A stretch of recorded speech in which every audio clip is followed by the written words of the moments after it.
How we doing, guys? Myself, Chris Pretty, OBE, hitting you with a quick one. Real talk, true season. Now, first and foremost, all I'm going to say to you guys, truth hurts. First and foremost, straight off the cuff, because I was speaking to a young boy today, and I'm sick and tired. I'm sick and tired of raising young boys, trying to be role models for them because their fathers are not around. Yeah, I said it, because their dad's in prison. And I keep hearing a lot of these man's doing it for my youth, man's doing it for my youth. Doing what, rude boy? Being in prison for the last 10 years to a point he has no role model figure. And I keep saying to the man these days, I don't care if you like it. I don't care if road man feel like, oh, man don't know. I do know, innit? So I'm throwing this one out there to you guys. If your son rates you for being in prison or being on road, then you failed as a father.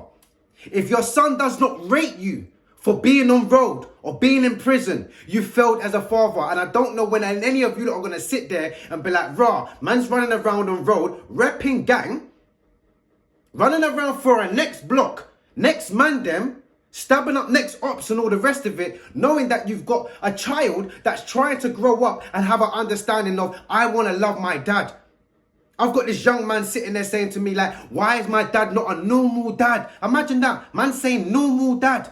Before he went to prison, he's telling me he used to drive around in the car and man's licking shots with his son in the car. It's meant to be your weekend. You're meant to be having fun, bonding with your child, taking him out on trips, maybe going to nature and everything, teaching them about the world, and you're licking shots. He's sitting there saying to me that, you know, I'm going to my dad's house and my dad's like, don't touch this, don't touch that. He's seeing paraphernalia on the side, weed and everything getting bagged up. He's seeing scales, you know, one's there. He said that his dad's got a gun, you know, one's there. And all these kind of things. And it's like, he's crying out for a normal father. He's like, why can't my dad just be like the normal dads? Why can't my dad just come to sports day? Why can't my dad just come and pick me up and do normal things with me, Chris? And he had tears in his eyes, and I'm meant to be sitting there mentoring, and I'm saying, big man, I hear what you're trying to say. You know, you got uncles, you got people, even me, if you want to use me as a role model, I've got you. And I'm saying to our next youth, you know, I've got you. And he's looking at me like, I respect it, but where's my dad to have me? Now my dad's in prison for the next 7 years, 8 years. He got caught, obviously, selling drugs. And this man's probably sitting in the prison cell talking about, well, man's ganging it, man, I have to do what I need to do. You know what's there? That it's the government, it's the police. What, it's the government and police that's forcing you to sell drugs, to put yourself in a situation where you can't be around for your kids. I don't care. Man up. Some of the man them don't want to man up. Like, it's like, you man don't mind being on the road talking about you're active, but you don't want to rise up to your responsibilities and be like, right, if I'm not in a 9 to 5, because I hate these guys as well. All these guys going around, yeah, man, just trying to do this for the youth. You get me? Tell a man coming off the roads, you get me, and all the rest of it. But you man ain't doing nothing apart from still being on the roads. You man are running around in traps in bandos, wearing balaclavas, bruv, jumping online, bruv, shouting and talking all sorts of madness to these youths. Go and get yourself a 9 to 5. Go and show them what it's like to be a real man, upstanding citizen. Let's go and use our real government names. Well, everyone's still scared to use their government names. Well, it's still realize that you're on the street, running behind little fake names and all the rest of it. If you built your name up and you're a rapper, you're an influencer, and you're a certain person that's built their name up, but behind closed doors, everyone should be just using their government name. Yeah. Certain man them right now is running around talking about, oh yeah, this is what we need to do. No, what we need to do is activate with the right reasons. Activate first and foremost in your own setting, in your own home. And 9 times out of 10, none of you man are doing enough for your own kids. You've got your kids now running around trying to be active. And like I said, if your child rates you, then you failed. If your child don't rate you, then you failed. None of us was trying to be on road. We was trying to get on road, to get off of road, to better our life. So how comes all of a sudden you're still 40 and you haven't bettered your life yet? How comes you're still 30, 20, late 20s and you're still upping around? You're still running around talking about gang.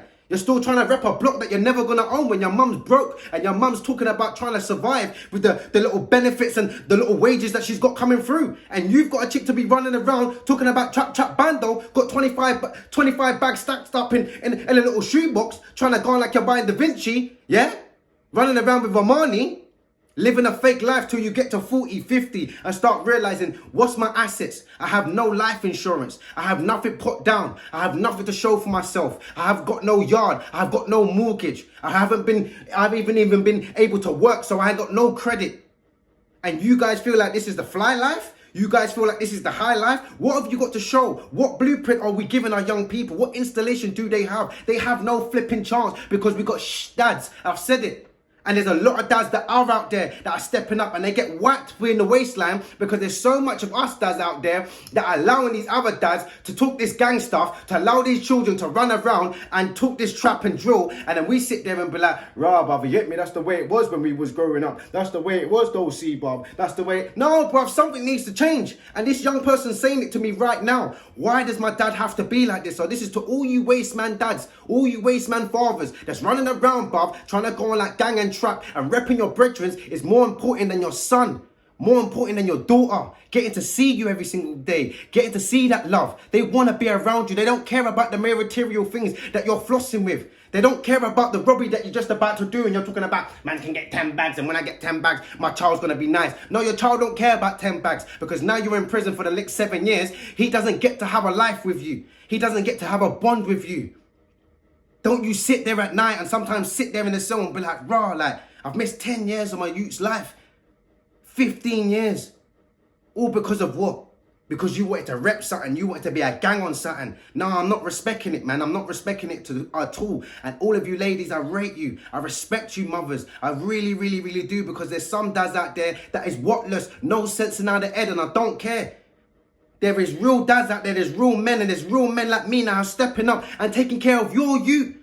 Because there's no role model around to take care of your own child. The mother's got to be the man and the dad. And we always hate, oh, they're always trying to be the mum and the dad. They're always trying to be the mum and the dad. On Father's Day, they're trying to be the... Where are you then, big man? Stop screaming about Father's Day and start getting there every day. You man are taking them alternating the weekends and everything. It's not good enough. It's not good enough alternating the weekends and feel like it's okay that it's standard that your child sees you every 2 weeks, big man.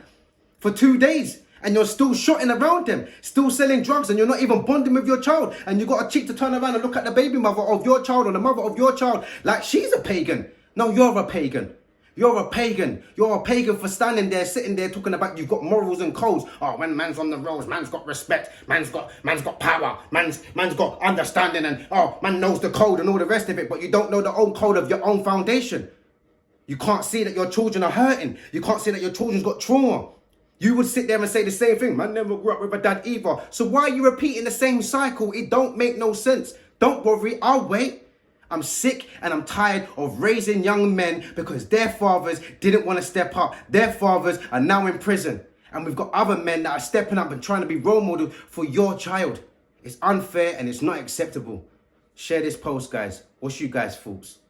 Comment below.